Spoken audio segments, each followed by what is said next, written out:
Emanuel Pastreich, professor of humanities at Kyung Hee University, is a renowned American expert on East Asia, and he speaks of what he would like to call Korea Premium in his recently published book titled A Different Republic of Korea, about which only Koreans are ignorant, a Harvard Ph.D.'s views on Korea's potential.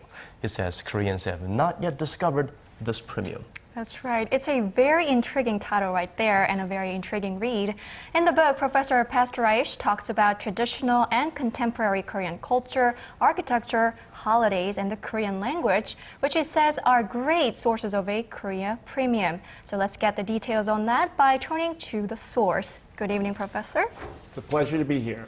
Welcome back. So could you please start us off by telling us about your new book? This is your third book in Korean, I believe. Correct. What inspired you this time to write this one? Well, there is so much in the Korean tradition which really hasn't been highlighted sufficiently in Korea. And I think as we look forward in Korea beyond smartphones, we see that culture itself as really being the potential for Korea.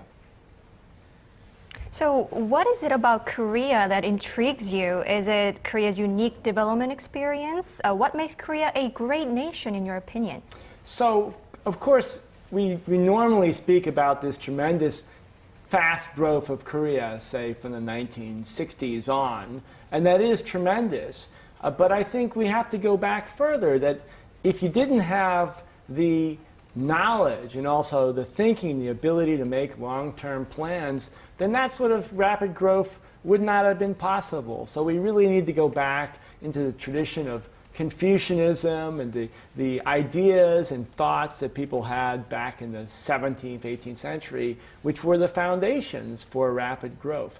Not to deny the importance of rapid growth, but just to say, as they often say, Somalia and Korea were the same in 1953 in terms of GNP, but they were not the same. I mean, Korea had a tremendous intellectual, artistic tradition. Right, you seem to come up with new terms every time you write new books. This one, we have another term here that we would like you to talk to us like we're 4-year-olds so we can really understand what it's about. You talked about an inferiority complex that you would like to title the shrimp complex, about a nation sandwiched between what we call great world powers like Japan, Russia, and China. Could you elaborate more on that? Well, the shrimp complex, yes. So there's a famous phrase in Korea that if whales fight, the shrimp will have its back broken. And this is what Koreans often think, how they imagine Korea itself. But I think it really is becoming a myth. That Korea has tremendous advanced technology. Its industry, Samsung or LG or Hyundai, are global players. And in fact, recently, Korea has had more access to finance than many other companies around the world. So Korea is no shrimp. But if you think of yourself as a shrimp, then you have trouble taking advantage of some of the assets that you actually have. So that's what I was concerned with. What many Koreans are concerned with is how you move beyond this sort of sense of yourself as this little country and recognize what Korea has already achieved and what its potential is. Right. I think we still have a lot of individuals out there who still don't think big enough. Right. Or think outside of Korea. They want to be the best here, but they do not think about venturing outside uncharted territories still yet. Right, so that shrimp complex, I think that kind of goes well with the idea of this Korea discount, this idea that Korean stocks are undervalued, but you are talking about the Korea premium. So what then is a Korea premium, and how do the nation's cultural assets factor in? Right. So I like to focus on the cultural part, not to say whether stocks are undervalued. That's a short-term issue. The long-term issue is that there's tremendous potential within the Korean tradition itself. So Korea didn't grow rapidly because of President Park Chung-hee. It grew rapidly because it had this tremendous intellectual tradition of which Park Chung-hee was a product, right, of how to make long-term plans, statecraft, for example. The Joseon dynasty, 500 years of peace, extremely well administered. And then in terms of the Buddhist tradition, there are tremendous aspects of Buddhism, for example, which disappeared in China and elsewhere, which have only been preserved in Korea. We have all sorts of, say, organic farming. Seoul or Hanyang used to be the great sort of environmental eco-city, right, in which everything was perfectly preserved and recycled.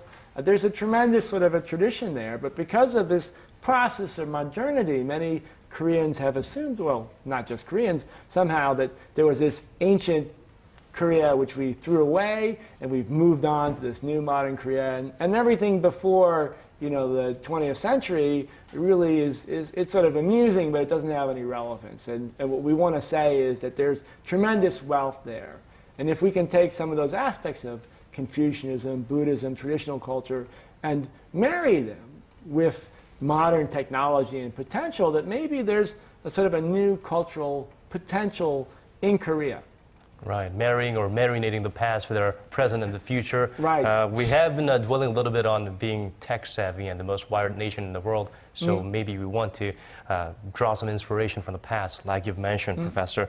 What can we do other than that to better convey the excellency of the Korean cultural assets and the country as a whole to the international community without any distortions? Right. So in terms of the culture itself, as you mentioned, Korea is a very tech-savvy society, and I'm certainly not advocating we should just go back to the past, right? Just to say that there are some parts of that tradition which, if we can combine them with this, have great potential.